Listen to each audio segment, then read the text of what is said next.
अगर कोई सोचता है कि हार्वर्ड के स्टूडेंट्स की तरह पढ़ने के लिए हार्वर्ड में होना जरूरी है, तो ऐसा बिल्कुल नहीं है। बात दिमागी तेजी की नहीं है, बल्कि एक ज्यादा स्मार्ट और ज्यादा असरदार तरीके से पढ़ाई करने की है। तो आज हम इसी की जड़ तक पहुंचेंगे। सीखने में क्वांटिटी से ज्यादा क्वालिटी और स्ट्रैटेजी पर ध्यान कैसे दिया जाए, क्योंकि असली राज ज्यादा रट्टा मारने में नहीं, बल्कि स्मार्ट तरीके से सीखने में है।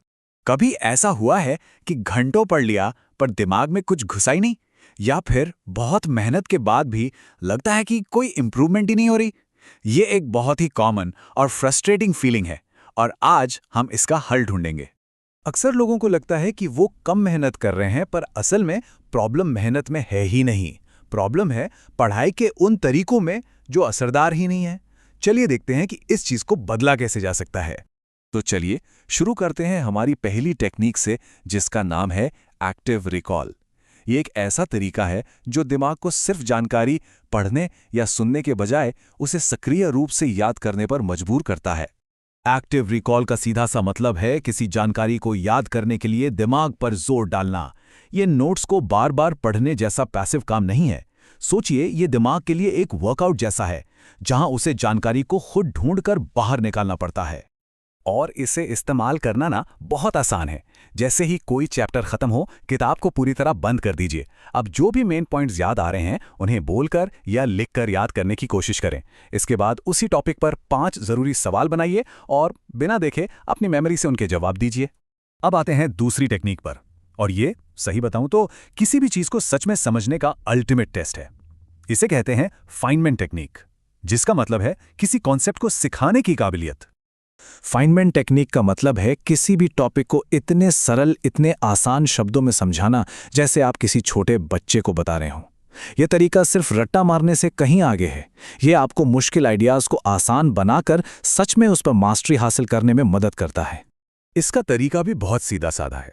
कोई भी एक टॉपिक चुन लीजिए, फिर उसे बिल्कुल आसान भाषा में समझाइए, और तब तक अपने एक्सप्लेनेशन को बेहतर बनाते रहिए जब तक वो बिल्कुल साफ ना हो जाए।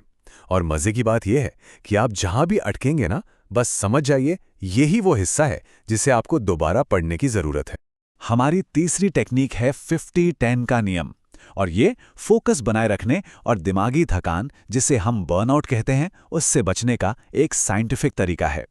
दिमाग भी एक मसल की तरह है, इसे भी आराम चाहिए होता है। तो इसके 2 हिस्से हैं, बहुत सिंपल। 50 मिनट तक बिना किसी डिस्टर्बेंस के पूरे फोकस के साथ काम करना है। फोन को एयरप्लेन मोड पर डाल दीजिए, और फिर पूरे 10 मिनट का एक कंप्लीट ब्रेक लीजिए। मतलब सच में ब्रेक। उठकर थोड़ा घूम लीजिए, पर कोई सोशल मीडिया नहीं, कोई ईमेल नहीं। देखिए, जबरदस्त फोकस और असली आराम दोनों ही कामयाबी के लिए जरूरी हैं।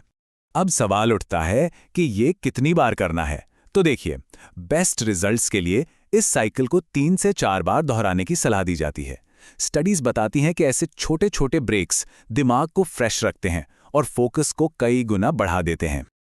और अब हमारी चौथी और शायद सबसे ज्यादा नजरअंदाज की जाने वाली टेक्निक, सही माहौल बनाना। हमारा आसपास का माहौल हमारी आदतों पर बहुत गहरा असर डालता है, और पढ़ाई के लिए इसका इस्तेमाल करना एक बहुत ही स्मार्ट चाल है। देखिए, हमारा दिमाग ना जगहों को आदतों से जोड़ लेता है। जब पढ़ाई के लिए एक फिक्स जगह होती है, तो वहां पहुंचते ही दिमाग को सिग्नल मिल जाता है कि चलो अब फोकस करने का टाइम है। ये बिल्कुल वैसा ही है जैसे बिस्तर पर जाते ही नींद आने लगती है। क्यों? क्योंकि दिमाग ने उस जगह को सोने से जोड़ लिया है। तो एक बढ़िया स्टडी स्पॉट कैसा होना चाहिए, चलिए देखते हैं। एक ऐसी जगह चुनें जहां कोई डिस्टर्बेंस ना हो, जैसे कोई खास डेस्क या लाइब्रेरी का एक कोना। उस जगह को साफ और शांत रखिए। हो सके तो उसे टेक फ्री जोन बना दीजिए, और अच्छा फोकस बनाने के लिए व्हाइट नॉइज या हल्का क्लासिकल म्यूजिक भी चला सकते हैं। तो अब देखिए, ये जो 4 टेक्निक्स हमने डिस्कस की, इन्हें अलग अलग टिप्स की तरह मत देखिए। ये असल में सीखने का एक पूरा सिस्टम है, जहां हर टेक्निक दूसरी को और मजबूत बनाती है। चलिए एक बार फटाफट से इन चारों को रिवाइज कर लेते हैं। एक्टिव रिकॉल का मूल मंत्र है दोहराओ मत, याद करो। फाइनमैन टेक्निक कहती है अगर समझना है तो सिखाओ। 50-10 नियम का सार है तेजी से काम करो और फिर आराम करो। और सही माहौल का सिद्धांत है हमारी जगहें हमारी आदतें बनाती हैं। तो जाने से पहले एक सवाल जो सोचने पर मजबूर कर देगा, वो कौन सी एक आदत है जो किसी के सीखने की रफ्तार पर सबसे ज्यादा ब्रेक लगाती है? इस पर सोचिए और इन नई स्ट्रैटेजीज को अपनाने की तरफ अपना पहला कदम बढ़ाइए।